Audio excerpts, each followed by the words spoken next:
മാർക്കറ്റിൽ കിട്ടുന്ന ഇത്തരത്തിലുള്ള വണ്ടികൾ മേടിച്ച് ഓടിക്കാൻ ആരെക്കൊണ്ട് പറ്റും. പക്ഷേ ഈ വണ്ടി ഓടിക്കാൻ വരുന്നവർക്ക് മാർഗ്ഗനിർദ്ദേശം കൊടുക്കുന്നതിലാണ് കാര്യം. എൻ്റെ കൃത്യമായ മാർഗ്ഗനിർദ്ദേശം കാരണം ബന്ധുബായിക്ക് കൃത്യമായിട്ട് മണ്ണ് കൊണ്ടിടാനായിട്ട് സാധിച്ചു.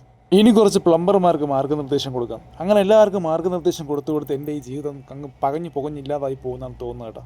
നമ്മളൊരു 6 ഇഞ്ച് പൈപ്പിന് ഒരു ഓടയെല്ലാം നികത്തിക്കൊണ്ട് അവിടെ ഒരു 6 ഇഞ്ച് പൈപ്പിട്ട് ആ പൈപ്പിനകത്തൂടെ വെള്ളം ഒഴുക്കാനുള്ള സെറ്റപ്പാണ് ചെയ്തുകൊണ്ടിരിക്കുന്നത്.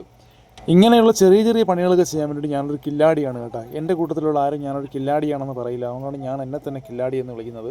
അവസരങ്ങൾ കിട്ടുകയാണെങ്കിൽ എല്ലാ ജോലിയും ഒന്ന് പഠിച്ചു വെച്ചിരിക്കുന്നത് നല്ലതാണ് കേട്ടോ. നമുക്ക് ഏത് ഭാഗത്ത് ചിലവ് ചെല്ലുമ്പോഴത്തേക്കാണ് ഇതാണ് ഉപകാരപ്പെടുന്നതെന്ന് പറയാൻ പറ്റില്ല. അപ്പോൾ അതുകൊണ്ട് ഒരു ജോലി മാത്രം പഠിച്ചു വയ്ക്കുന്നതിന് പകരം എല്ലാ ജോലിയും ഒരു അല്പം പഠിച്ചു വയ്ക്കുന്നത് നല്ലതാണ്. പിന്നെ അല്പവൈദ്യൻ ആളെ കൊല്ലുമെന്നാണ് പറയുന്നത്. എങ്കിൽ കൂടിയും അത്യാവശ്യം കാര്യങ്ങളൊക്കെ ഒന്ന് പഠിച്ചു വെച്ചിരുന്നാൽ വീട്ടിലെങ്കിലും ഒരു പൈപ്പ് പൊട്ടിപ്പോയിരുന്ന സമയത്ത് ഒരു സോൾവെൻറ്റ് മേടിച്ച് നമുക്ക് അതിനെ ഒട്ടിച്ചെടുക്കാനായിട്ട് പറ്റും.